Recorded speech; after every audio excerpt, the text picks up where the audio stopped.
हो सरकार मायबाप हे ध्यानात घ्या। हे जे मराठवाड्यावर आसमानी संकट कोसळलेले आहे, गेल्या 2 महिन्यापासून जे मुसळधार पाऊस आणि ढगफुटी होत आहे, या मराठवाड्यातला शेतकरी पूर्णपणे उद्ध्वस्त झालेला आहे। हे बघू शकता पावसाचं रौद्र रूप आणि जे शेतामध्ये आम्ही पेरलेलं होतं, सोयाबीन केलं, कापूस केलं, तूर केलं, हळद केलं, सगळं शेतकऱ्याचं नुकसान झालेलं आहे आणि या पाण्यानं वाहून नेलेलं आहे। आणि आपण जे तुटपुंजी मदत जाहीर केलेली आहे 8,500ची, हे कुठल्याही पद्धतीने आम्हाला मान्य नाही। सरसकट ओला दुष्काळ जाहीर करून आपण सरसकट कर्जमुक्त शेतकऱ्याला केलं पाहिजे, तेव्हाच कुठे शेतकरी उभा राहील आणि त्याला कुठेतरी आधार भेटेल।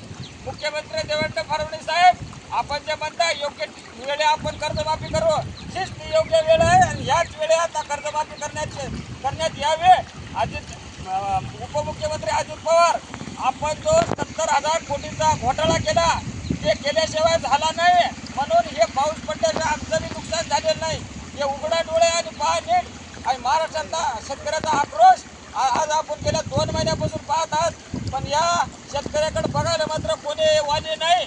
म्हणून आपल्याला मराठवाड्यातल्या तमाम शेतकऱ्याकडून हात जोडून विनंती आहे, आपण हे सगळी परिस्थिती लक्षात घेऊन शेतकऱ्याला तात्काळ दुष्काळ जाहीर करून कर्जमुक्ती करण्यात यावे, तरच शेतकरी आणि हेक्टरी 50,000 एवढी मदत दिली पाहिजे।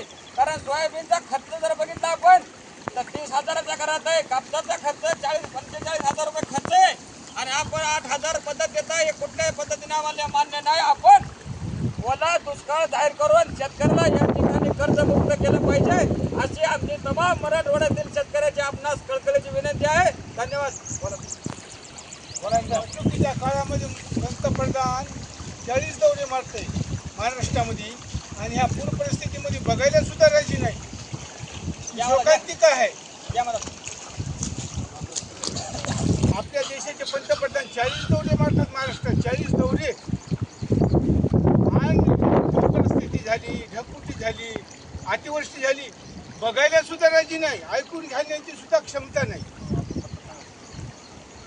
खरा दौरा आता या दुष्काळग्रस्त भागामध्ये माननीय प्रधानमंत्र्यांना मारायला पाहिजे।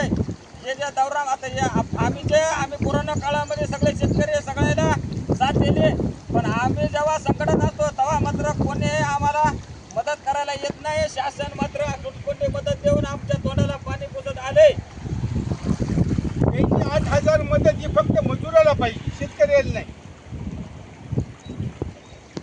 या बुवाजी बघा हे दाखवा, हे पाणी मागत पाणी दाखवा। काय करायचे शेतकऱ्यांना सगळं वाहून गेले आणि खासदार आमदारांची सुद्धा 6 महिन्याची पगार बंद करा आणि ते कर्जमुक्तीला वापरा आणि सरकारी नोकऱ्याच्या 2-2 महिन्याच्या पगार घ्या। कर्जमुक्ती होत नाही, कुठून आणायचे पैसे म्हणे? अजित दादा म्हणे पैशाचं सोंग करायचं नाही, पैशाचं सोंग कुठून आणायचं आम्ही सांगतो, पैसे कुठून आणायचे ते